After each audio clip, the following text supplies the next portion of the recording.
Hello everyone, welcome back to my YouTube channel. Good morning. तो सुबह हो गई और मैंने नहा लिया है। एक्चुअली मेरा सेंटर यहाँ से कितने किलोमीटर है? मेरा सेंटर यहाँ से 10 किलोमीटर है। मॉर्निंग शिफ्ट ही है तो मैं आज उतना जल्दी नहीं उठी थी। 5:30 बजे उठी थी। उठते उठते 6 बज गए थे तो मैंने नहा धो लिया है। अभी 7:30 बजे के आसपास निकलेंगे क्योंकि सेंटर ज़्यादा दूर है नहीं। और कल हम लास्ट टाइम जो एग्ज़ाम हुआ था उसमें हम लोग 7 ही बजे पहुंच गए थे।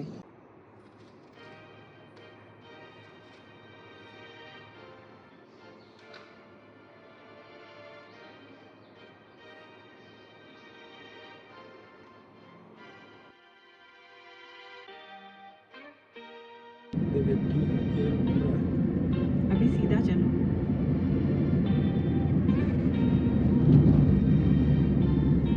जगह का नाम भी वो कर लो। हाँ, डाल दिया।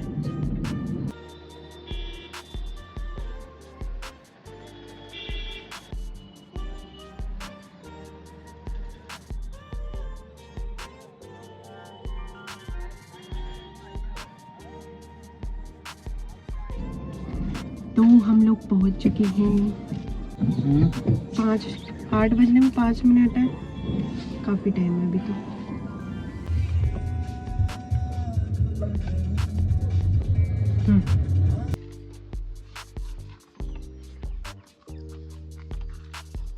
नहीं यार,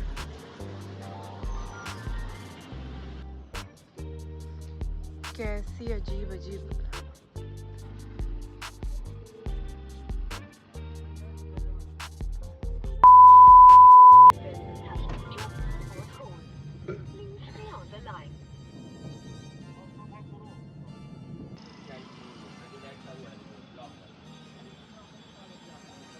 हेलो एवरीवन।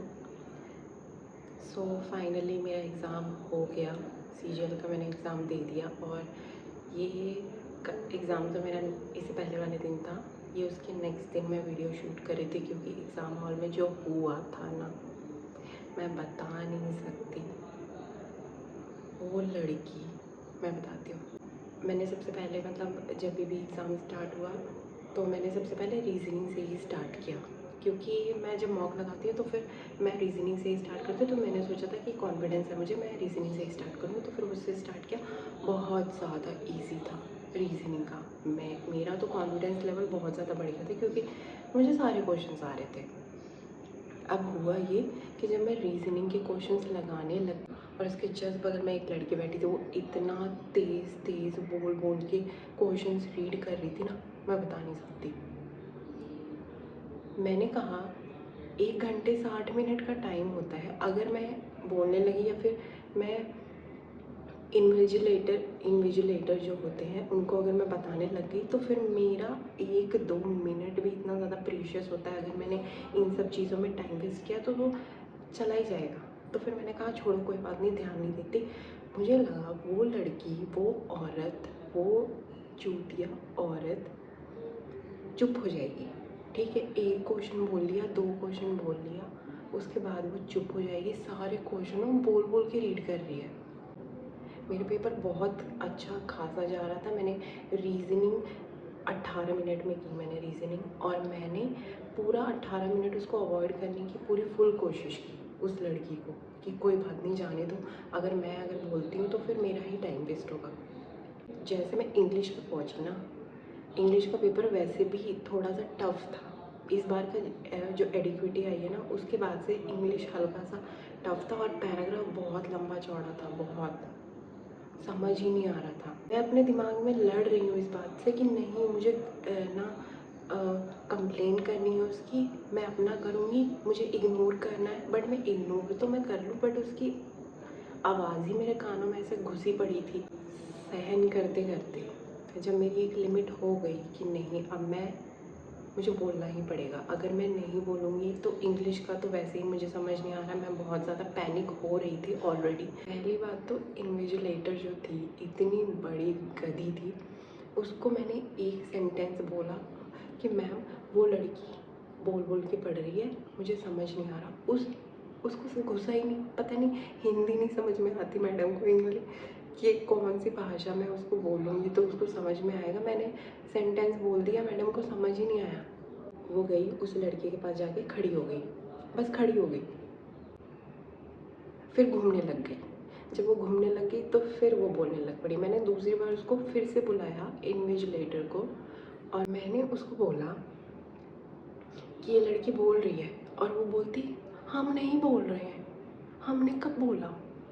भाई इतनी बड़ी झूठी, मतलब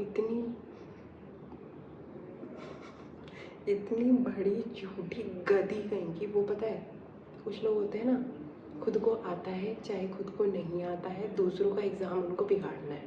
बहन प्लीज़ अब तो चुप हो जा। आप में से कई लोग मुझसे एग्री करेंगे कि अगर आप पढ़ रहे हो, अगर आप शांति से पढ़ने की कोशिश कर रहे हो, और अगर सामने आसपास वाला बंदा बोल बोल के पढ़ रहा है तो नहीं हो पाता है कंसंट्रेशन। मेरे साथ वही हुआ। पता है मेरा 20 मिनट उस लड़की ने बर्बाद किए। 20 मिनट कंप्लेन करने के बाद भी वो नहीं मान रही। कंप्लेन करने के बाद वो डिनाई कर रही है कि मैंने किया ही नहीं। मतलब मेरी लाइफ में ऑलरेडी प्रॉब्लम्स कम है, जो ये सब भी आ रही है। यार कम से कम एग्ज़ामिनेशन हॉल में तो मुझे बख्श दो प्लीज़, मैं निकालना चाहती हूँ एग्ज़ाम। वो बात है कि जीएस मेरे पल्ले नहीं पड़ी। मैथ्स बहुत इजी था, रीजनिंग बहुत इजी थी, English I am not sure about English because I am not sure about English because ये सारा जो कांड हुआ वो इंग्लिश वाले सेशन में हुआ। सो ये थी मेरी स्टोरी, और ये था मेरे एग्ज़ाम का रिव्यू कि मेरा एग्ज़ाम कैसे गया। ऐसे ही है। थैंक यू सो मच, अगर आपने एंड तक देखा thank you so much for watching. Please subscribe कर लेना अगर आप इस चैनल को पहली बार डिस्कवर कर रहे हैं तो। And I will see you in the next video.